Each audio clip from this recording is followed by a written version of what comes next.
I was originally against the slots because I was afraid what you were going to convert was a generation of horse bettors to the next generation of slot players. And as long as the slots were there, that was fine. It didn't matter where the revenue came from.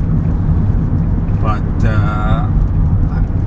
in a way, we were guilty of allowing the slots, and the government took a bigger cut. I mean, the horses got a much bigger cut of every dollar that was bet on horse racing than was bet on slots.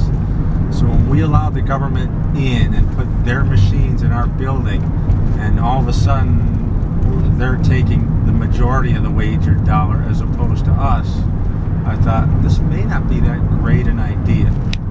But on the other hand, it did bring in new people that may not have bet on horses that played the slots, and the third benefit is that they were open 24/7, so they were always ringing up money.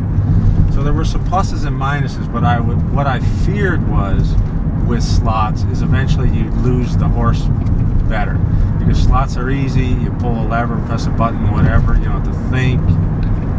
And I thought to the younger generation with the computers, and I grew up, I loved when I was a kid, my favorite thing is that my dad would take me to the races and I'd buy the program from the night before, and I had all these mathematical formulas because I was kind of a math whiz in school, and I'd try to figure out who would win the next day and come up with a formula for predicting horse racing.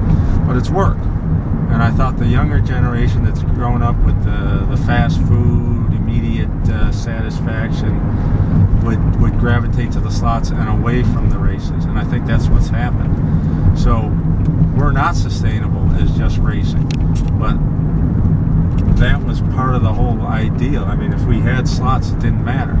So the government actually benefited by getting slots at racetracks, and we lost, because we lost a whole 2-3 generations of guys that otherwise might have been horse players.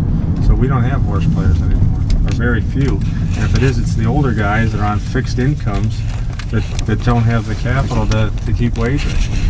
So either way, it doesn't matter which way we got the money, but it's once they pulled the slots. I mean, when that did it.